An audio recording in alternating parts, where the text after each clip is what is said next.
Te pregunta Juan, ¿por qué no están haciendo nada cuando todos estamos viendo la compra de votos? No hay nada que hacer, es legal, tienen miedo. ¿Hay leyes electorales que castiguen esto? ¿Cómo se castiga? No tenemos miedo, primera cuestión. Dimos un paso al frente siendo un órgano administrativo, no un ministerio público, no un órgano judicial, para emitir un acuerdo donde promovemos acciones en contra de la compra y coacción del voto. Dijimos qué se tiene que hacer en ese tema, cómo denunciarlo y también estamos estableciendo algunas responsabilidades de los funcionarios de casilla para evitar la compra y coacción del voto. Pero me parece que es importante que los ciudadanos sepan que este tema corresponde a la PGR a través de la Fiscalía Especializada para la Atención de los Delitos Electorales. FEPADE. Ya ayer la titular de la FEPADE anunció el tema de los módulos móviles para recibir las denuncias. A mí eso me parece que no es suficiente y creo que la FEPADE tendría que informar sobre el tratamiento que le da a las denuncias en específico. El IFE en la parte que le toca es una autoridad administrativa que genera conciencia y que promueve acciones concretas, así que hemos establecido convenios con la propia FEPADE, pero no somos competentes para resolver los delitos electorales. Chava Rodríguez pregunta, ¿qué se hace cuando evidentemente los candidatos rebasan el tope de campaña? En este caso, Enrique Peña Nieto, ¿cómo debe ser castigado? ¿Se debería de anular su candidatura? Bien, esta es una muy buena pregunta. La ley regula de manera distinta en las precampañas y en las campañas electorales la fiscalización de gastos. En el caso de las precampañas, cuando una persona no presenta los informes, por ejemplo, de los gastos de campaña, podría perder la candidatura si resulta registrada por el partido político correspondiente. En las campañas electorales, el procedimiento de fiscalización de recursos es spots. Una vez que termina el proceso electoral, se hace la revisión de los gastos de campaña. Nosotros, para poder tener una respuesta mucho más ágil a los ciudadanos, hemos decidido adelantar el procedimiento de revisión de los gastos de campaña. En el procedimiento ordinario deberíamos de haber terminado o deberíamos de terminar el 3 de julio del próximo año. Terminaremos el 30 de enero, pero previo a la conclusión del 30 de enero vamos a presentar dos informes de avances al Consejo General, probablemente uno a finales de julio y el otro hacia septiembre más o menos, para que la gente vea el avance que hemos tenido. Pero hay situaciones importantes. Hemos hecho un monitoreo de todos los espectaculares en vía pública de todos los partidos políticos y se ha supervisado a través de auditores específicos los mítines de los partidos. Así que, por ejemplo, el Estadio Azteca o los cierres de campaña que han hecho en otros foros, los candidatos están supervisados, así como todos los de las campañas. Cuando un candidato rebasa los topes de gastos de campaña, la multa es para sus partidos, eso dice la ley, no hay una previsión legal para anular una elección ganada por algún candidato que rebasa los topes de gastos de campaña, pero la ley sí es muy dura diciendo que se multa hasta por el doble de la cantidad con la cual se rebasa el tope de gastos de campaña. Rebasaste con 10 millones, la multa será de 20, rebasaste con 100, será con 200 millones la multa. Ok, pero nos vamos a enterar hasta septiembre. Nos vamos a enterar a finales de julio y en septiembre. Ok.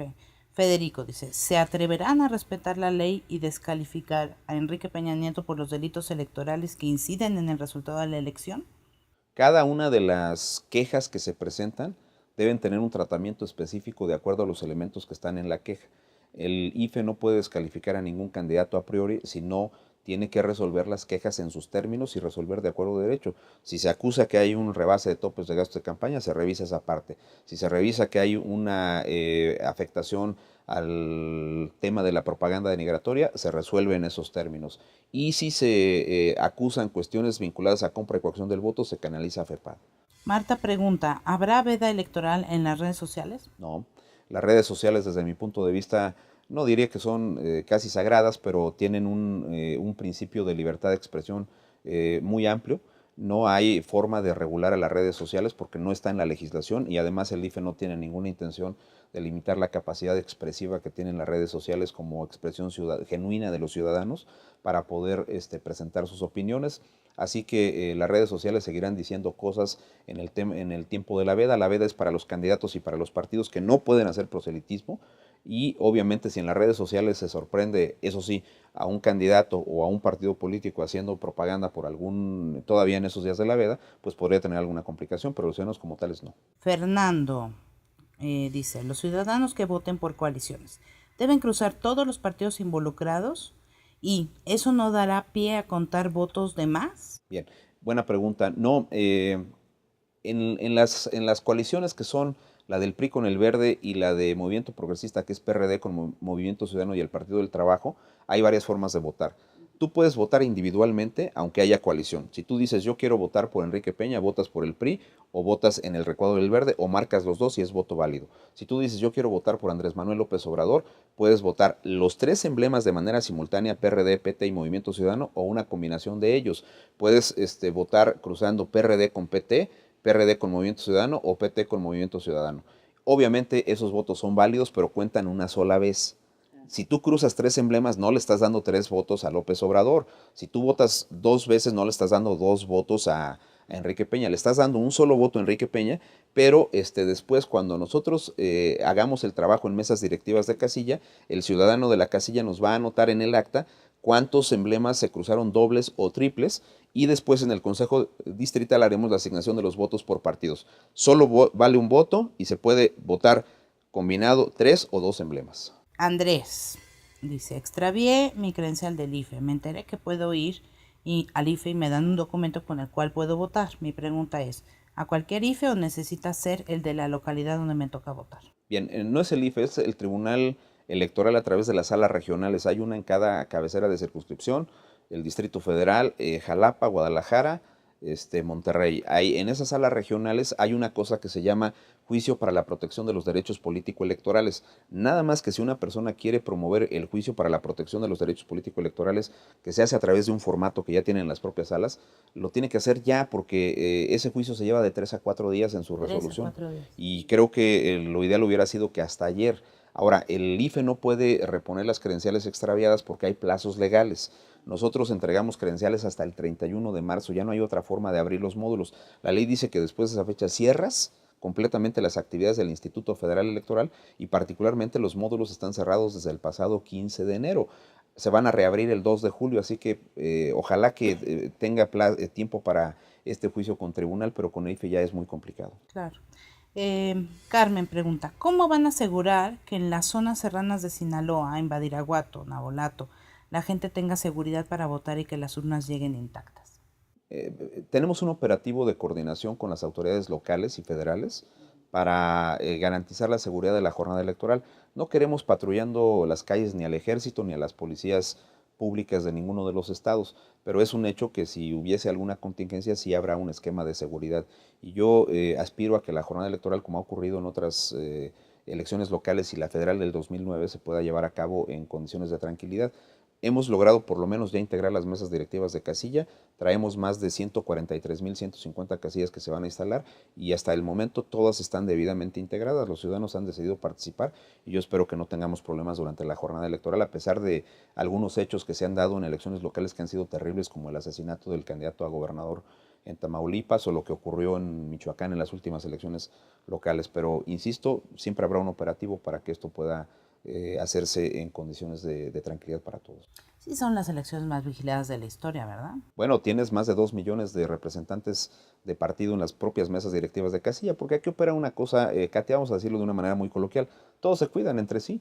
O sea, los del PRI van a cuidar a que los del PAN no hagan nada, los del PAN van a cuidar a los del PRD, y los de Nueva Alianza cuidan a los demás, y así. Ese esquema en mesa directiva de casilla. Pero adicionalmente tendremos poco más de 30,000 observadores electorales que podrán visitar las mesas directivas de casilla para saber cómo se está desahogando la elección. Hay visitantes extranjeros. Los medios de comunicación tienen una cobertura maravillosa, ya sumados todos. Estamos hablando de 2,335 señales de radio y televisión que a lo largo y ancho del país tienen cobertura y que van a desarrollar también operativos de vigilancia del propio proceso electoral. Así que me parece que todos estamos en condiciones de tener, primero, una buena jornada, y en segundo lugar, información suficiente sobre el desarrollo de la misma. Estos 30,000 observadores, esa es pregunta mía, no del público. ¿Cuántos son del movimiento Yo Soy 132 que llamó a ser observadores electorales? Tendremos el dato exacto hasta mañana después de la sesión del Consejo. Te digo por qué. El movimiento 132 le pidió al IFE el día que se cerraba el plazo legal, que fue el 31 de mayo, ampliar. Ampliamos del 1 al 7 de junio. Y producto de ese espacio se registraron 3,915 solicitudes, de las cuales ya resolvimos 2,100 el jueves pasado y el resto las vamos a resolver mañana. Del movimiento 132 había una proporción menor de esas 3,915, pero el dato exacto lo tendremos mañana después de la sesión de consejo. Yadira Alarcón, Queremos saber su opinión sobre las facultades del IFE para congelar cuentas bancarias. Esta es una pregunta muy interesante y supongo que se refiere al caso Monex del día de ayer. Yo diría una cuestión. El IFE tiene facultades para dictar medidas cautelares, pero el congelamiento de cuentas hay que revisarlo con cuidado porque tiene reglas específicas. Primero, la Suprema Corte de Justicia de la Nación ha establecido jurisprudencia señalando que la congelación de cuentas solo se puede hacer cuando hay una facultad expresa para un órgano administrativo. El IFE es una autoridad administrativa. Entonces tendría que tener un artículo en el Código Electoral que diga que tiene facultades para poder congelar cuentas. Eso por un lado. En segundo lugar, la congelación de cuentas generalmente se da por mandato de autoridad judicial. Así que en el caso concreto de Monex hay que revisar el tema y ver primero si en ese caso efectivamente, a pesar de que existe la queja y dentro de la queja hay elementos que puedan acreditar la vinculación del PRI con ese tipo de cuentas bancarias. Si no se encuentra esa vinculación y aunado a que es, digamos, cuestionable la facultad del IFE para poder congelar cuentas, veo muy difícil que el IFE lo pueda hacer. Arielovich 1 dice, ¿cuál sería la sanción si se comprueba lo expuesto en la nota de proceso sobre Veracruz? Yo creo que se refiere a las despensas, ¿no? Que se encontró en una bodega estatal para el PRI. Bueno, primero ver cuál es el origen, en términos de multas para el PRI, ver cuál es el origen de los recursos que permitieron la adquisición de ese tipo de despensas. Y luego después la unidad de fiscalización tendría que hacer una valoración y ver si eso es motivo de una multa o no para el PRI, pero hay una parte que sí podría ser delictuosa que tiene que ver con un delito electoral y eso lo tendrá que resolver la fiscalía. M. Benaví 3S. ¿Qué piensas sobre los rumores de que ese es para ti. ¿Qué piensas sobre los rumores de que tú pides plazas a áreas del IFE para colocar amigos y familiares y sobre tu relación con el PRI? Bueno, primero lo de las plazas es absolutamente falso. Yo no tengo ningún familiar contratado en el Instituto Federal Electoral. Desconozco de dónde hayan sacado un rumor de esa naturaleza. Esa es una primera cuestión. Luego, yo nada más tengo un grupo de 15 asesores que son los que están en la página de internet y están los datos ahí disponibles. Ninguno tiene relación de parentesco conmigo. Segundo lugar, la contratación del personal es a través del servicio profesional de carrera, que es con convocatoria pública. Yo no la administro, sino la dirección ejecutiva del Servicio Civil de Carrera. ¿Y cuál era la segunda parte de Tu relación con el PRI. Mi relación con el PRI. Yo no tengo militancia con ningún partido político. Empecé a trabajar en el año de 1987 en la delegación Cuauhtémoc, en el viejo Consejo de Recursos para la Atención de la Juventud, CREA, porque soy producto de un concurso público. Gané el concurso nacional de ensayo político en 1986 y me dieron una plaza y de ahí empecé a trabajar. Nunca estuve en el PRI. Trabajé después para la Secretaría de Gobernación 2 años con el entonces director de Desarrollo Político Arturo Núñez, que ahora es senador por el PRD y es candidato a gobernador por el estado de Tabasco, y posteriormente en el IFE, así que pues no sé de dónde sacan ese tipo de rumores. Tengo amigos en todos los partidos, eso sí, lo quiero decir claramente.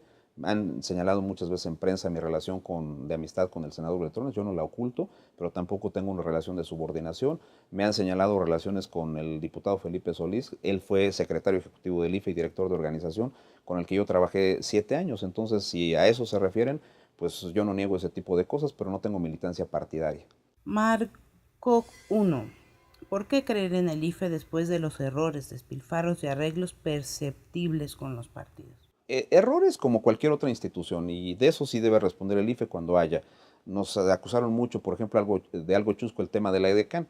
Pues sí fue un error, dimos una disculpa pública, pero también ahí quiero decir que muchos de los compañeros tuiteros estuvieron festinando el tema del EDECAN y otros hicieron un escándalo nacional. Entonces, pues yo creo que para deleite de unos y para desgracia de otros estuvo la EDECAN, como no estuvo en los mismos términos en el segundo debate. Otros errores, no veo algo que haya afectado de manera terrible la elección, y me parece que despilfarros, cada partida presupuestal tiene una justificación. Por cierto, el presupuesto del IFE es un presupuesto que incluye el financiamiento de los partidos. Este año el IFE ejercerá poco más de 15,000 millones de pesos, de los cuales 5,000 y fracción son para los partidos por el financiamiento público. El proceso electoral tiene un costo de más de 5,000 millones de pesos, así que el funcionamiento real del IFE solo cuesta 5,000 millones, con una estructura de cobertura territorial nacional que tiene más de 14,000 personas contratadas. ¿Qué opina el IFE respecto al derroche de recursos, campaña anticipada e inducción televisiva al voto? La relación que existe entre Televisa y Peña Nieto, que ha expuesto el diario inglés The Guardian. Es un asunto viejo que dio a conocer, si no me equivoco, en 2005 en la revista Proceso. Es un artículo y luego libro de Genaro Villamil, si no me estoy equivocando. Así que se ha venido reproduciendo ese tema. No es, digamos, un asunto donde el IFE tenga hoy día forma de establecer ninguna sanción para ese partido. Hay quejas, las tendrá que desahogar la unidad de fiscalización por si tiene alguna vinculación actualmente con el proceso electoral, pero me parece que más bien es, y lo digo con respeto, es una especie como de refrito de algo pasado. Oscar Suede, ¿qué hace el IFE para evitar que el día de las elecciones la gente de un partido influya con dinero para comprar el voto? Vuelvo a lo mismo, la parte que tiene que ver con el IFE, nosotros generamos conciencia cívica para que no se permita la coacción y compra del voto, y la persecución, concretamente el delito, es PGR. Pati, palabras. Quiero saber cuántas boletas de más se imprimieron y cuánto costó el error. La lista nominal de electores, que es el dato que nosotros requerimos para imprimir boletas electorales, es una lista nominal que queda validada o quedó validada para este proceso hasta el 27 de mayo. De acuerdo a todos los procedimientos que hay aquí, hasta el 27 de mayo sabes cuántos ciudadanos quedan en cada distrito electoral. Siempre se trabaja por consecuencia con una proyección de boletas electorales para preparar toda la logística de la elección. En algunos distritos te faltan algunas boletas. Hoy, sin ir más lejos, vamos a recibir 200 boletas electorales de un distrito que faltaron para la instalación de una casilla. En otros lugares te sobran algunas boletas electorales. Siempre hay una producción más o menos del 2% por encima del número de boletas que se requieren en cada distrito electoral, pero hay un registro puntual de todas las boletas electorales que se producen, las cantidades exactas por distrito y los números de folios que tienen, así como su distribución a cada casilla. Cada boleta electoral tiene un costo aproximado de 59 centavos. Así que más o menos pueden calcular ahí, son 248 millones de boletas en todo el país para las 3 elecciones federales. Dice, todos somos 132. ¿Qué va a pasar si detectamos y grabamos un centro de compra de votos? ¿Lo denunciamos? Y luego, digo, no puedo ir a tocarles y decirles, señores mapaches, me dejan entrar a grabar como hacen el cochupo. La FEPADE, ¿no? Vayan a FEPADE, y no nada más eso, sino creo que la fiscal ha ofrecido pues, el seguimiento correspondiente a las denuncias, y valdría la pena que todos hiciéramos ese seguimiento. Okay. Los famosísimos anónimos, hackers, han amenazado al IFE. ¿Están seguros de que no se les va a caer el sistema? Bueno, tenemos un sistema de seguridad para la transmisión de resultados electorales y para el funcionamiento del PREP. Hay un grupo de científicos, ayer mismo Narro, como rector de la universidad, fue al IFE a exponer algún punto de vista de cómo la UNAM está haciendo la supervisión del sistema informático para garantizar que no ocurra ni la caída del sistema ni que exista desconfianza sobre el funcionamiento del propio sistema. Hay encriptamiento de la transmisión de los resultados, porque los resultados electorales se capturan en cada uno de los 300 consejos distritales y se van hasta un computador central del IFE. Así que la parte técnica que yo puedo explicar, porque yo no soy perito en estos temas, sí te diría que el jefe de informática del IFE y la UNAM nos han dicho con claridad que es un sistema absolutamente confiable y que está hecho a prueba de hackers. Pero pues, siempre estarán ellos ahí atentos a ver si pueden vulnerar esos sistemas. El IFE da garantías de que eso no será posible. En la hipótesis de que sí hackearan la página, ¿qué pasaría? No hay manera, porque nosotros tendríamos siempre un sistema, esto funciona, es un sistema paralelo. Tienes un sistema que es la base, digamos, del funcionamiento del sistema de resultados, y hay un sistema paralelo que tiene exactamente la misma información, que va corriendo exactamente al mismo tiempo. Así que si tuvieras algún problema con el funcionamiento del segmento principal, el segmento alterno del sistema informático te da exactamente la misma información en tiempo real para que no existiera problemas. Muchas gracias, Marco. No, gracias a ustedes. Es un placer.